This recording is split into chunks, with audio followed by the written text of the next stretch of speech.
Welcome back, my students.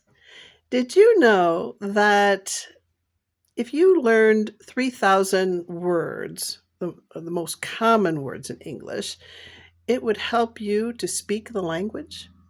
Knowing 2,500 to about 3,000 words, you could understand 90% of everyday English conversations, newspapers, magazines, things that you find on the internet, and English used in the workplace. The remaining 10%, well, you'll be able to learn that from context, or you could ask questions.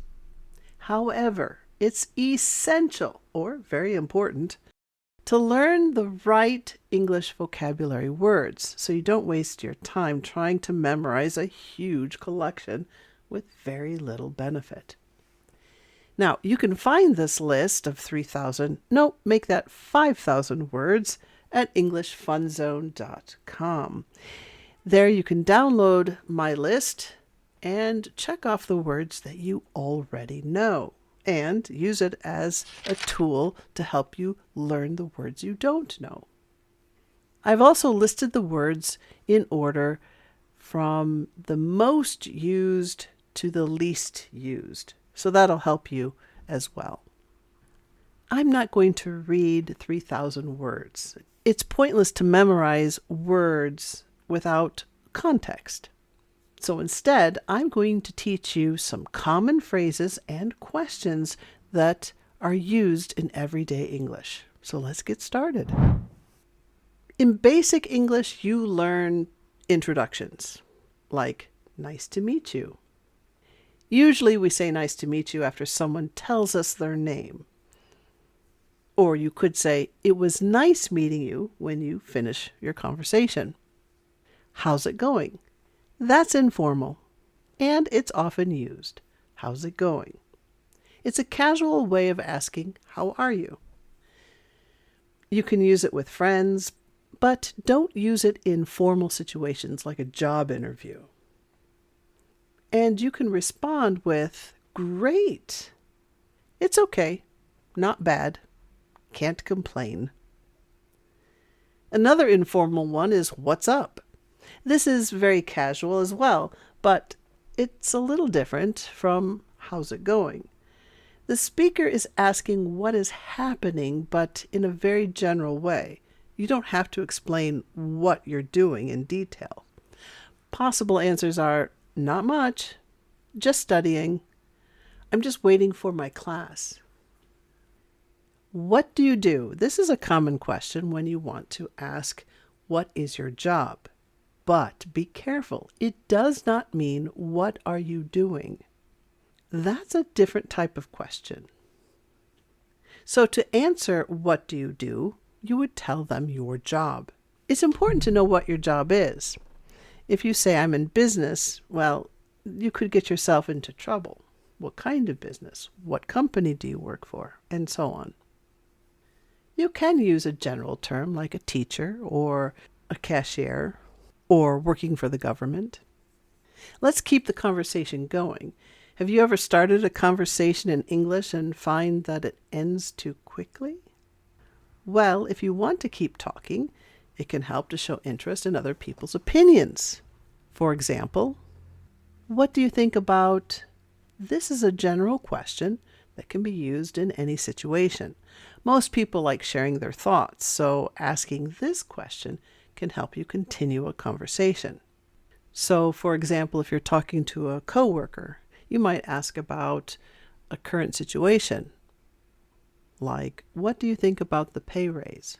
Or what do you think about the new policy? Or what do you think about Mary? Be careful. That could get you into trouble. You don't want to gossip. But you could add anything that you think a person would be interested in talking about. If they're talking about their kids, ask about their kids. If they're talking about work, talk about work. Speaking of talking about work, you might ask, how did you get into teaching? How did you get into sales? How did you get into, and then whatever the job is? It means that you're interested in what they're doing and how did they start that career. So if you have learned something about a classmate or a colleague, you can use this question to ask about their hobbies. For example, how did you get into playing chess, or how did you get into gardening? So you can use it for jobs or you can use it for hobbies. It's a great question to keep the conversation going. Check this out. You might hear this. It's a common phrase that you can use to ask someone to look at something. For example, check out this view or check out this video. You can use this phrase to show your new friend something interesting or funny. But what about ending the conversation? When it's time to end the conversation, it's best to do it in a natural and friendly way. Here are 5 phrases that will help you wrap up a conversation or end a conversation and say goodbye gracefully. That sounds good. Hey, I've got to get going. It was great meeting you. You can use this phrase to agree to a suggestion or idea. For example, if someone suggests watching a movie, going to a restaurant, or taking a break, you can reply with, "That sounds good," if you agree. Sometimes people just say, "Sounds good." That works for me. This is another phrase that you can use to agree to a suggestion.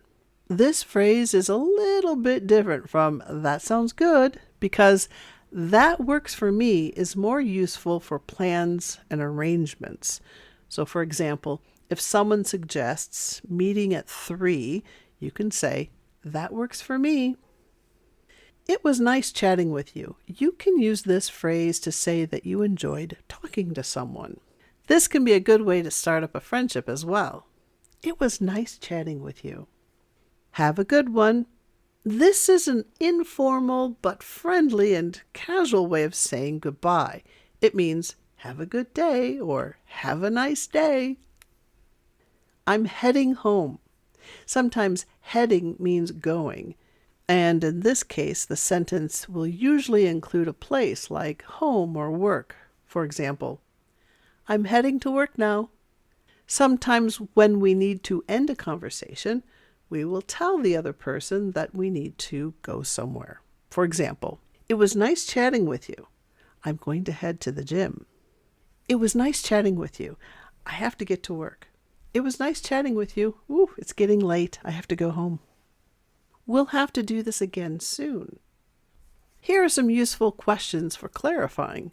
When you're learning a new language, you will sometimes need to ask for clarification. So you make sure you understood what was said. This includes asking people to repeat or explain something. For example, could you say that again, please? This is a more natural way of saying, please repeat. This is also used for when you didn't hear all of the words and you didn't hear the question. If you didn't understand the question, you could say, I'm sorry, could you rephrase that? That means ask the question, but use different words. One of the most common mistakes is asking, what does something mean? Most students will say, what means this? Or what means? Don't say that. It's what does mean? So if you don't know the meaning of a word, you should ask, what does that mean? And remember, it's incorrect to say what means. Another one is spelling. How do you spell that? This can be a very useful question if you need to write a word. It can also help you remember a name that is unfamiliar to you.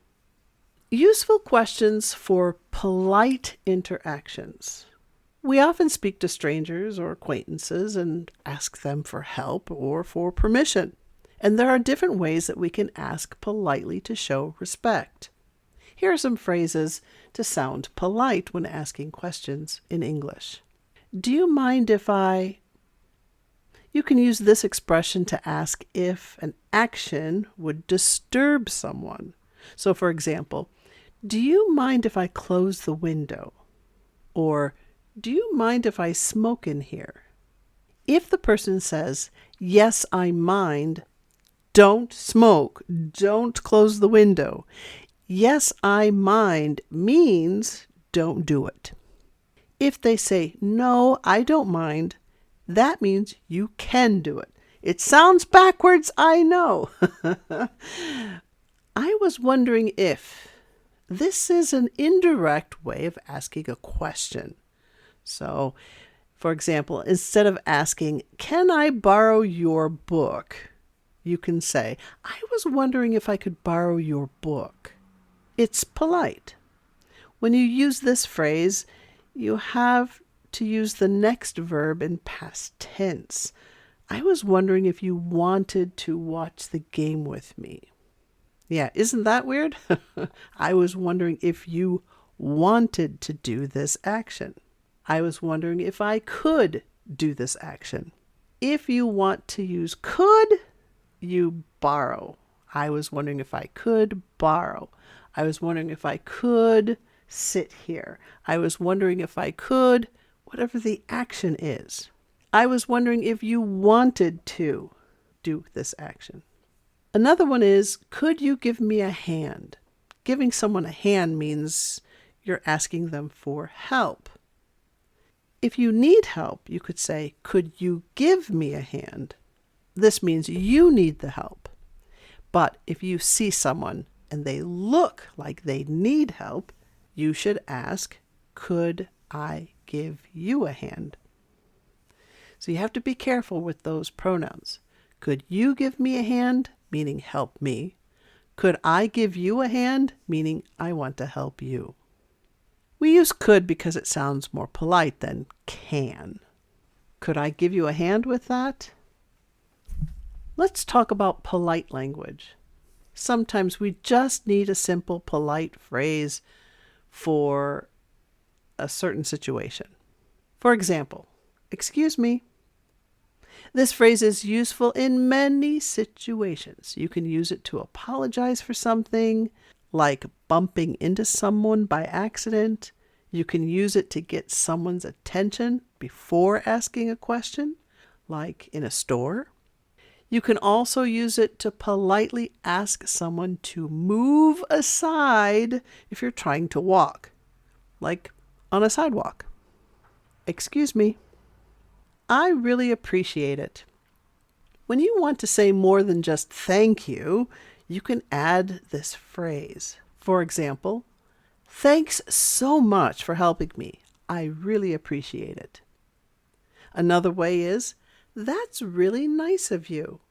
This is another way to give someone an extra thanks. You can replace nice with other words like generous, kind.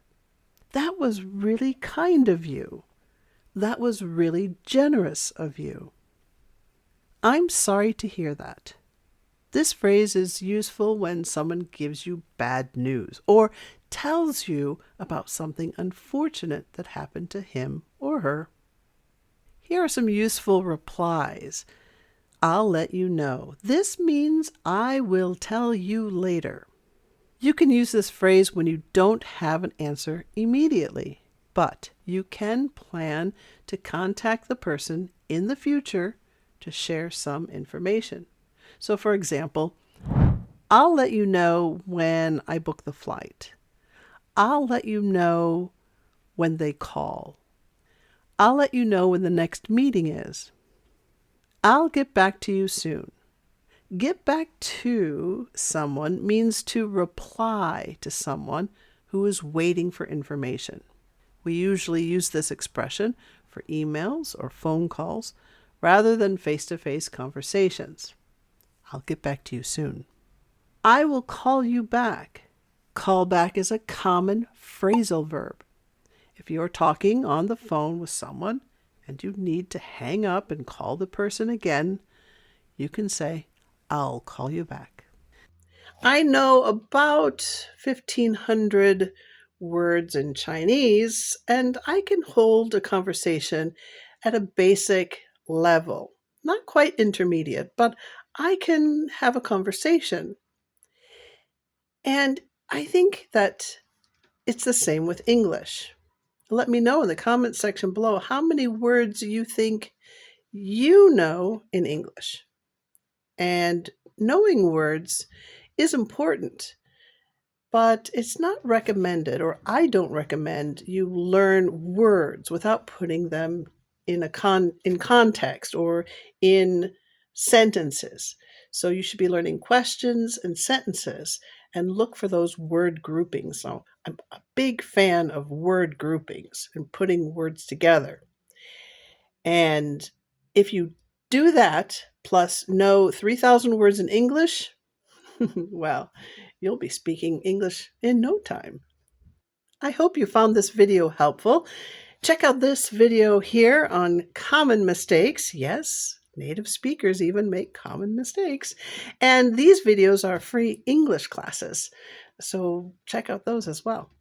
Thanks so much for watching. And until next time, please keep practicing. Bye.